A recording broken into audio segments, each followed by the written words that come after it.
अयुअज़्ज़िबुनिल्लाहु अला सलाह, क्या बात कर रहे हैं? हम जो नमाज़ पढ़ रहे हैं तो नमाज़ पढ़ने की वजह से अल्लाह ताला मुझे अज़ाब देगा? सईद बिन मुसैयब का जवाब याद कर लो, पूरी ज़िंदगी में आने वाले तमाम सवालात का जवाब। सईद बिन मुसैयब कहते हैं अल्लाह ताला तुम्हें नमाज पर अज़ाब नहीं देगा, लेकिन अल्लाह ताला तुम्हें नबी की सुन्नत की मुखालिफत करने पर अज़ाब देगा। बल युअज़्ज़िबुका अला खिलाफ़ि सुन्ना, तू नबी की सुन्नत के खिलाफ वर्जी कर रहे हो।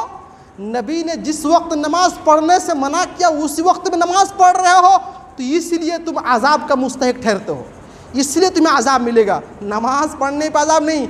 इसी तरह से आपको पूछेंगे कौन नाम निहाद मुसलमान, क्या कुरान खानी करने पर गुनाह थोड़े होगा, ये तो नेकी का काम है ना?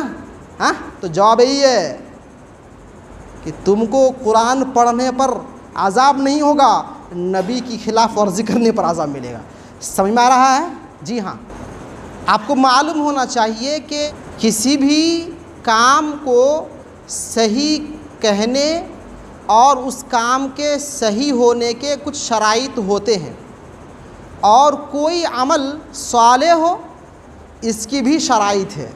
और अल्लाह तबारक व तआला सिर्फ़ सालेह काम को, सालेह अमल ही को कबूल फरमाता है, इसके अलावा दीगर अमाल को अल्लाह ताला कबूल नहीं फरमाता। तो हमें ये जानना होगा कि सही अमल के कबूल होने के शराइत क्या क्या है। पहली चीज़ ईमान बिल्लाह, अल्लाह पर ईमान ले आना। इसीलिए आप अगर कुरान मजीद का बग़ौर मुताला करेंगे, तिलावत करेंगे, तो आपको ये आयत कई जगह मिलेगी, इल्लल्लज़ीना आमनू व अमिलुस्सालिहात, इल्लल्लज़ीना आमनू व अमिलुस्सालिहात, जो ईमान ले आए और नेक अमल किए, जो ईमान ले आए और नेक अमल किए। पता ही चला कि अगर आप ये चाहते हैं कि मेरा ये अमल अल्लाह ताला कबूल फ़रमाए, तो ज़रूरी है कि सबसे पहले आप ईमान ले आए। अभी आप लोग सोच रहे होंगे ऐसा कैसे होगा कि बंदा ईमान लाए बगैर अच्छा अमल कर सकता है? नहीं होगा। एक बंदा ईमान नहीं ले आया, गैर मुस्लिम है, लेकिन गरीबों की मदद कर रहा है, ठंडी के मौसम में मिस्किनों और फ़कीरों को कंबल तकसीम कर रहा है, या आप यूँ कह लीजिए कहीं वो रोड बना दे रहा है, कहीं ब्रिज बना दे रहा है, तो ये सब जो अमल है कोई छोटा अमल है? बड़ा अमल है, नेक काम है। लेकिन उस शख्स को इन आमाल का सवाब और अज्र मिलने वाला है? मिलेगा? नहीं मिलेगा। क्यों? इसलिए कि उन्होंने ईमान नहीं ले आया। अल्लाह तबारक व ताला को रुबूबियत, उलूहियत, अस्मा व सिफ़ात हर एतिबार से रब नहीं माना, कबूल नहीं किया। मोहम्मद सल्लल्लाहु अलैहि वसल्लम के ज़रिए आई हुई शरीयत को फॉलो नहीं किया, नहीं माना, तो उनका अमल भी कबूल नहीं होने वाला है। तो पहली शर्त ईमान है। और याद रखो अज़ीज़ तलबा, ये तीन शराइत आपके सामने जो बयान की जा रही है ना, आप यूँ समझिए कि आज आपको एक तराजू, एक मीज़ान दिया जा रहा है, आप अपना और दूसरों का अमल बआसानी नाप सकते हैं कि अमल कबूल होने के लायक है या नहीं है। तो पहली शर्त ईमान, और दूसरी शर्त है इखलास। इखलास चाहिए, और इखलास के उन्वान पर एक खुतबा हो चुका है। इखलास क्यों चाहिए? इसलिए कि एक बंदा ईमान ले आया, मोमिन है, मिसाल के तौर पे मैं हूँ या आप हैं, ठीक है। अब आप नमाज पढ़ रहे हैं, सदका व खैरात कर रहे हैं, महज इसलिए कि आपको लोग नमाजी कहे, इसलिए कि लोग आपको सखी कहे, इसलिए कि लोग आपको मालदार कहे, इसलिए नहीं कि अल्लाह आपको पसंद फरमाए, अल्लाह आपसे राज़ी हो।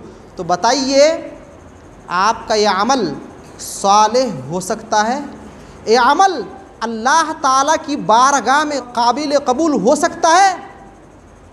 पता ही चला ईमान के साथ साथ इखलास भी ज़रूरी है। तीसरी शर्त ये है मुताबाअतुर रसूल, रसूल की इत्तिबा, रसूल के तरीक़े पर आप अपना काम अंजाम दें, आप अमल करें। क्यों? इसलिए एक बंदा ईमान वाला है, ईमान ले आया है, और जो काम कर रहा है ना वो भी वो अल्लाह को राज़ी करने के लिए कर रहा है।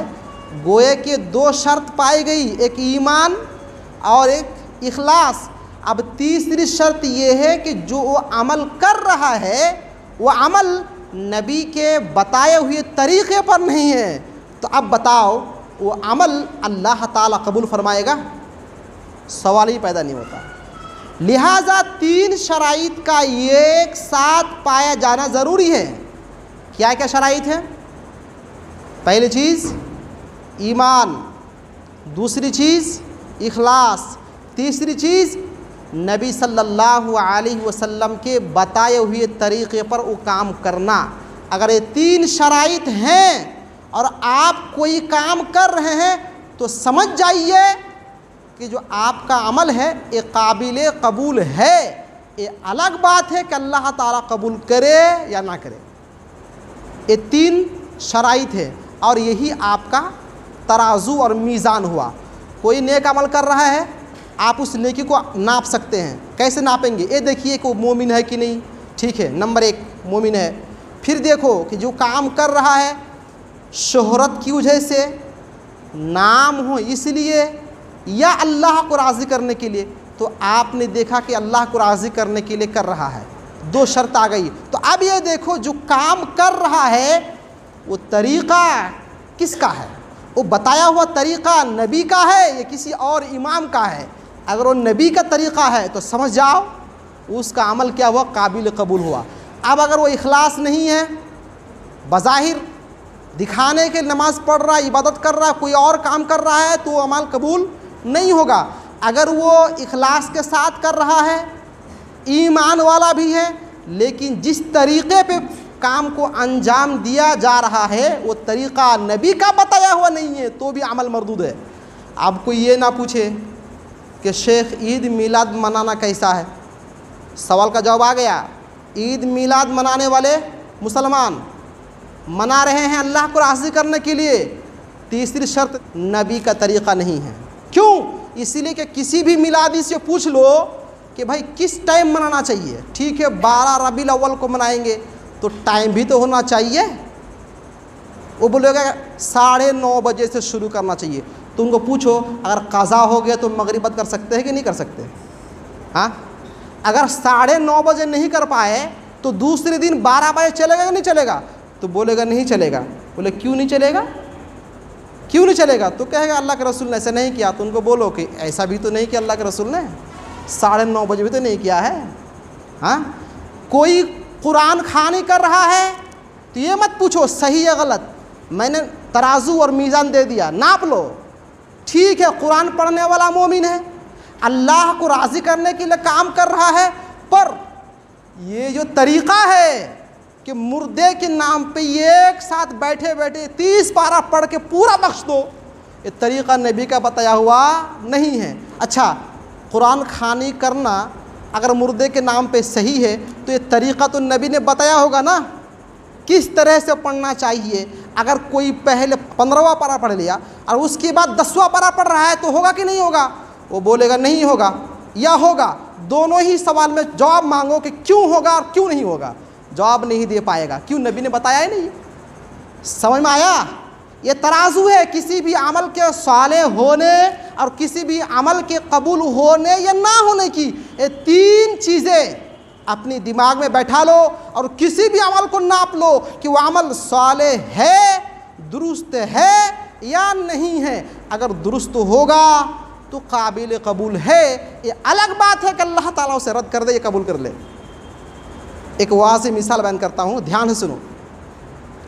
हज़रत अबू वाइल कहते हैं कि हुज़ैफ़ा रज़ियल्लाहु ताला अन्हु ने रआ रजुलन युसल्ली, एक बंदे को नमाज़ पढ़ता हुआ देखा, ला युतिम्मु रुकुअहु वला सुजूदहु, वो जो सजदे को मुकम्मल कर रहा है ना ही रुकू को मुकम्मल कर रहा है। फलम्मा क़ज़ा सलातहु, उस शख्स ने जब अपनी नमाज मुकम्मल कर लिया, तो हज़रत हुज़ैफ़ा रज़ियल्लाहु ताला अन्हु ने कहा, मा सल्लैत, आपने नमाज नहीं पढ़ी। वो परेशान हुआ, कहा ये कैसी बात, नमाज नहीं हुई, हम तो नमाज़ पढ़े। तो हज़रत हुज़ैफ़ा रज़ियल्लाहु ताला अन्हु कहते हैं कि तुमने नमाज तो बज़ाहिर पढ़ ली, लेकिन ना ही रुकू ढंग का हुआ, ना सजदा ढंग का हुआ। इसलिए लव मुत्ता मुत्ता अला गैर सुन्नत मोहम्मद सल्लल्लाहु अलैहि वसल्लम, अगर तुम इसी तरह से मर जाओ तो कम से कम तेरी मौत मोहम्मद सल्लल्लाहु अलैहि वसल्लम की सुन्नत पर नहीं होगी। बताओ, नमाजी तो पढ़ रहा था, रुकू में गड़बड़ी थी, सजदे में गड़बड़ी थी, सूरह फातिहा से ही पढ़ रहा था, रफ़ुल अदन कर रहा था, आमीन कह रहा था, सारी चीज़ें तो थी, बस सुन्नत के मुताबिक रुकू नहीं हो रहा था, सुन्नत के मुताबिक सजदा नहीं हो रहा था। वहाँ पर साहबे रसूल का रिमार्क क्या आया, उन्होंने कहा अगर मर जाओ तो कम से कम तुम्हारी मौत सुन्नत पर नहीं होगी, मोहम्मद की शरीयत पर नहीं होगी। ये साहब लोग बात करते हैं कि आमीन अगर नहीं कहते हो तो नमाज होगी कि नहीं होगी, सीने पे हाथ नहीं बांधते हैं तो नमाज होगी कि नहीं होगी। सीधा जवाब, लव मुत्ता मुत्ता अला गैर सुन्नत मोहम्मदिन सल्लल्लाहु अलैहि वसल्लम, मर जाओगे तो कम से कम तुम्हारी मौत सुन्नत पर नहीं हो सकती है। एक मरतबा हज़रत सईद बिन मुसय्यिब रहमतुल्लाह अलैह ने एक आदमी को देखा कि ममनुआ वक्त में, यानी जिन अवकात में नमाज पढ़ना मना है, 3 या 5 अवकात जो भी है, जिन अवकात में नमाज पढ़ना मना है, वो रकात पर रकात पढ़े जा रहा है। सलाम फिरा, अस्सलामु अलैकुम रहमतुल्लाह, अस्सलामु रहमतुल्लाह, फिर अल्लाहु अकबर, यानी सलाम फिर रहा है, नमाज पढ़ रहा, नमाज पढ़े जा रहा। हज़रत सईद बिन मुसय्यिब ने कहा, इधर आ, क्या कर रहे हो? बोले क्या कर, नमाज पढ़ रहे हैं। बोले ऐसा मत करो, मत नमाज पढ़ो। तो उन्होंने कहा, अयुअज़्ज़िबुनिल्लाहु अला सलाह, क्या बात कर रहे हैं, हम जो नमाज पढ़ रहे हैं तो नमाज पढ़ने की वजह से अल्लाह ताला मुझे अज़ाब देगा। सईद बिन मुसय्यिब का जवाब याद कर लो, पूरी ज़िंदगी में आने वाले तमाम सवालात का जवाब। सईद बिन मुसय्यिब कहते हैं, अल्लाह ताला तुम्हें नमाज पर अज़ाब नहीं देगा, लेकिन अल्लाह ताला तुम्हें नबी की सुन्नत की मुखालिफत करने पर अज़ाब देगा। बल युअज़्ज़िबुका अला खिलाफ़ि सुन्ना, तू नबी की सुन्नत के खिलाफ वर्जी कर रहे हो। नबी ने जिस वक्त नमाज पढ़ने से मना किया उसी वक्त में नमाज पढ़ रहे हो, तो इसलिए तुम अज़ाब का मुस्तहिक ठहरते हो, इसलिए तुम्हें अज़ाब मिलेगा, नमाज पढ़ने पर अज़ाब नहीं। इसी तरह से आपको पूछेंगे को नाम निहाद मुसलमान, क्या कुरान खानी करने पर गुनाह थोड़े होगा, ये तो नेकी का काम है ना। हाँ, तो जवाब यही है कि तुमको कुरान पढ़ने पर अज़ाब नहीं होगा, नबी की खिलाफ वर्जी करने पर अज़ाब मिलेगा। समझ में आ रहा है? जी हाँ। तो किसी भी अमल के सही होने के 3 शराइत और उसके कबूल होने के 3 शराइत।